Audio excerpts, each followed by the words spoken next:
দেখতে দেখতে তো ঈদ চলে গেল, বাট এখন পর্যন্ত তোমাদের কাছে ঈদের শপিং ব্লগ শেয়ার করা হয়নি।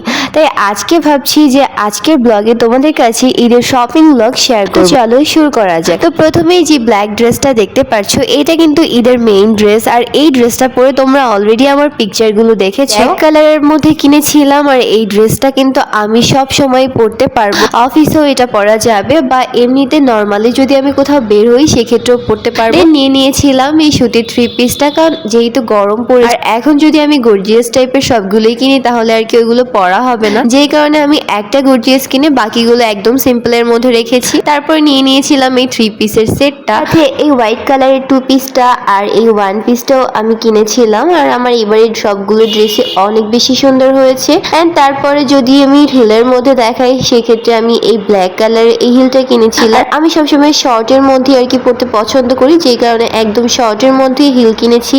আর এবার ঈদের সবগুলো ড্রেসই ব্ল্যাক কালারের মধ্যে ছিল, যে কারণে এই দুলটা কিনেছিলাম। সত্যি বলতে আমার ঈদের মেইন ড্রেসটার সাথে এই কানের দুলটা অনেক বেশি ভালো লাগবে, যে কারণে এটা সাথে কিছু মেকআপ প্রোডাক্টস কিনেছিলাম। তো এই ছিল আমার ঈদের শপিং ব্লগ। আশা করি তোমাদের অনেক বেশি ভালো লেগেছে। তো যাই হোক, অবশ্যই ভিডিওটা ভালো লাগলে একটা লাইক করে যাবে। তোমরা আমার সাথে থাকলে আমি আসলে অনেক দূর এগিয়ে যেতে পারবো। তো যাই হোক, আমার জন্য দোয়া করো এবং অবশ্যই আমাকে ফলো দিতে ভুলবে না।